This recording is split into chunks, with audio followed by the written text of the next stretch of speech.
Hey guys, what's going on? My name is Cuban and welcome to my second Shogun 2 multiplayer battle. This battle is actually against a friend of mine, Explosion Gamer, who decided to hop in and give it a go. He's got brand new units, so he was kind of worried about this battle. He had to create a new avatar, and so he has brand spanking new units. So, yeah, here's my army. Here's my guys. I will go through all of it in a second. First, I want to say I apologize for my mic. I know it's not the best, and I will be getting a new mic soon. So hopefully you guys can bear with me. So here's my army. So I have 4 regiments of the Bow Samurai. This is a 10,000 gold battle, and I believe a medium-sized battle. I believe. Here's my sword attendants. These guys like to got my meat shields. Here's some spearmen. My Naginata attendants. That's what I hate about this game. The only thing I hate about this game is everything is really hard to pronounce. I will say that. Then I got, let's see, 2 regiments of the Yari Samurai, and 2 regiments of the Lone Sword Ashigaru, and then back here I kind of just have a mix of the Yari Ashigaru and Lone Sword. So, this is not typically how I'd like to set up. Typically I like all my bowmen set up in front, I like my infantry and my swordsmen behind them, and then I like my spearmen in the back. And some don't agree. I've thought about switching the two and having the spearmen up in front just in case a cav charge comes, because you need them up there a lot quicker. And I've thought about experimenting with it, I just haven't gotten to it yet. I think that would be a really good idea though, because a cav charge, getting guys from here to here, a cav charge they might not get there. So, and then I have got, let's see, 5 units. I believe the mounted Naginata, and these aren't really that good. I later changed them out for the Yari Cav. So these guys, I think, are great against infantry, I believe. But in a cav fight, they can't hold their own. They really can't. Or it's the opposite way around. Gosh, I cannot remember. So anyways, my main plan here is to push up here, and he doesn't have as many bowmen, I don't think, and try to keep him from crossing the bridge. In the meantime, I'm going to rush my cav off to the left. Hopefully he doesn't see me, maybe even capture this dojo, and then charge down his flanks. So I'm doing that on both sides. I got 3, maybe just 4. I think I only have 4 regiments of horse. Oh no, I've got 3 on this side and 2 on that side, so I do have 5. So we're going to press play, and we're going to go over to Explosion Gamer's side. He's lined up in a line, which I don't really agree with. You spread out your army too thin, and I don't know, you want to specialize your army. So I always like to have my bows up front. You don't want your samurais or any other line of infantry to take shots when the bows could just be taken. So I'm moving my guys up. As you can see, he hasn't moved the guy yet. A little bit slow. You know, I totally understand. It happens. Here we go. He starts moving then. So he's got light cavalry, so he does have me beaten on the cavalry. He's got 4 units of those. Let's see, he's got the Yaris, Katana Samurai, which are decent. Katana Samurai. Let's see. I believe 3 regiments of Katana Samurai and a lot of Yaris, and then I think 4 regiments of bows. So as you can see, I'm already moving up and capturing this dojo. This increases the morale, and when you're using Yari Ashigaru, morale is huge. So he's going to just let me take it. I would have rushed my cav and just tried to gotten me off of it. You do have to actually dismount your cav to capture it. So you are kind of vulnerable, which I like. Rushing in cav just to capture point doesn't really make good sense. So, as you can see, I'm sitting here waiting for him to attack. I see him moving a couple guys up to the right, and I do bring my cav up here. I was going to try to come over this way and flank him, but I do see his guys over here, and I decided to just keep my cav here for now and capture this place and then move on. I was going to originally use my infantry. So I believe I do have both of these almost captured. He still hasn't made much of a movement, but you will see he makes one huge mistake here that ends up costing him a lot. So he's moving his samurai forward first, which, like I said, I don't think is a good idea. He is rushing up his bows, but I do get in the first volley, I do get right into his samurai, and I do believe it does quite a bit of damage. You guys will see it real quick. I'm rushing my cav off to the left here to try to get some flanking maneuver on him. And as you can see, he is finally bringing up his cav on this side. Alright, so here we go. I decided to move my bows forward a little bit to try to take a pot shot, and I don't think he saw me. I believe I almost totally wrecked this unit here. We're about to find out. Maybe I think I had to move forward again. Yeah, I believe I did. Or yeah, I moved forward one more time, and then just a massive volley comes in. and moving forward right to the edge. I see he's pushing off a little bit to the right, so I'm meeting him with my lone swords. So here we go. And these are directed right at his samurai. And there they go. So he didn't take too many damage. He only took 4.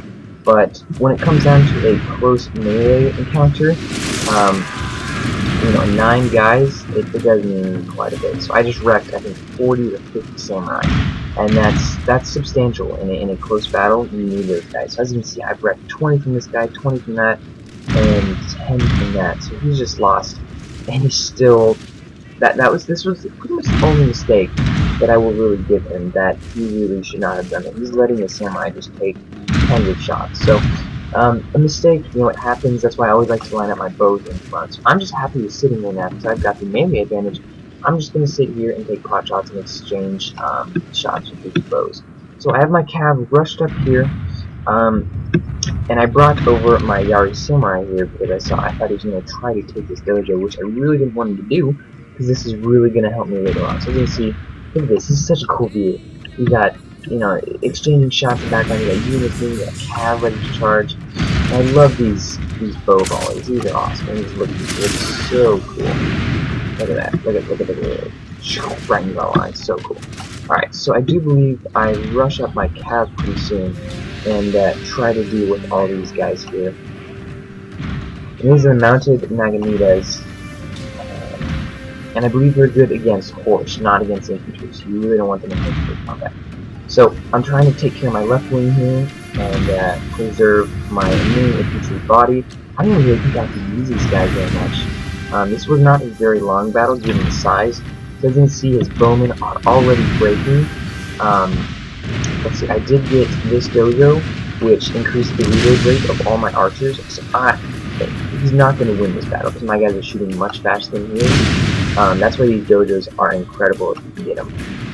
So I am controlling this one and increase the reload rate of all archer units. So I'm shooting a lot quicker than he is. And here we go, he's starting to move up his samurai and then he's going to get mowed down by my archers.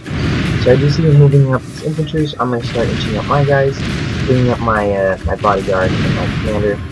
And it kind of just goes downhill from here. His very first movements and moving the samurai kind of killed him, but, you know, mistakes happen. So I'm going to take as many shots as I can before I move back my my bowmen because they have this awesome perk, and I can just, as you can see, I'm just pouring wave after wave of arrows in these guys, and it's decimating. I mean, look at this. We only took 2 casualties there because the samurai don't take them, but they're already breaking, and I don't even want to move them back. I think I like, what the heck, I'm just going to keep it here. I might lose a bowman, but I'm winning by so much. And I do move them back, and we do have to deal with my answers. Oh, over here, crap, I forgot to, oh, shoot. It was a massive rout. I should have been showing this. My cav charge, I should have showed that, and my Yaris moved up and absolutely decimated this guy's line here. So he doesn't have a left wing now, and I have my cav on the right, which are just destroying his right wing here. So he really doesn't have much left. He has his reserves here. He's got his bowmen, 4 units of bows, and his bodyguards. That's really all he has left. Oh, I'm sorry. He has never mind. He's got his light cav and 2 Yashis here. Yaris. I call them Yashis. So at this point, I'm just trying to end this battle as quickly as I can. I don't want him to start running everything, so I take my cav, charge straight with bows. Even the second thought, I should have attacked his bodyguard. Once you lose your bodyguard, like I said in the last video, if you lose your bodyguard and you're controlling Yashis, Yaris like this, not kind of Yashis. I believe this is when I kill the general. You can see they're they immediately routed. If you lose your general, you are going to have a very hard time, unless you have very high morale units, which he didn't. As you can see, all across his line is breaking, and these guys haven't even taken any shots yet. So, going for the general in the early stages, great idea. If he's isolated, take him out as quickly as possible. It's worth wasting.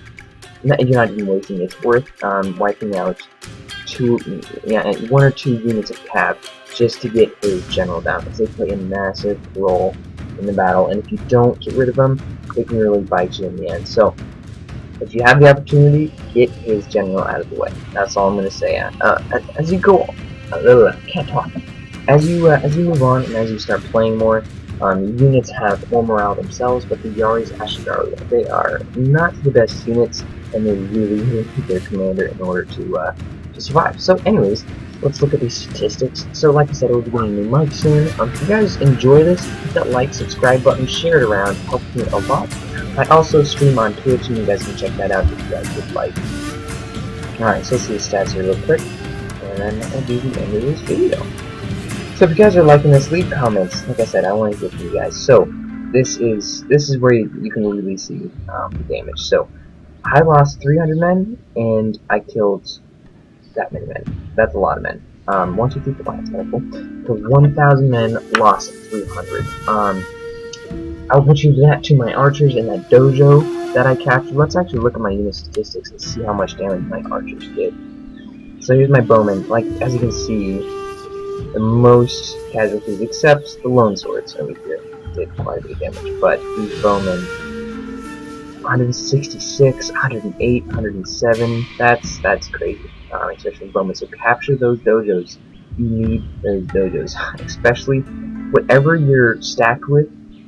Obviously my bowmen are kind of stacked, and my perks and my general are towards my bows, because I really like the bows and I really enjoy using them in battle. The more you have to stress on one kind of unit in every battle, whether it be cavalry, spearmen, infantry, or bows. You really have to stress. If you have a very even army, and you don't go against a very even army, you're gonna have a very hard time. You're always gonna have a weakness somewhere. You're kind of weak to everything. Where if you have kind of specialized, you're weak in some cases, but very strong in another, and then you play that strength. If that makes any sense. So anyways, guys, thank you guys for watching this video. I really appreciate it. If you guys hit that thumbs up, it would be great. Anyways, guys, my name is QBunny, and I will see you guys next video. Bye.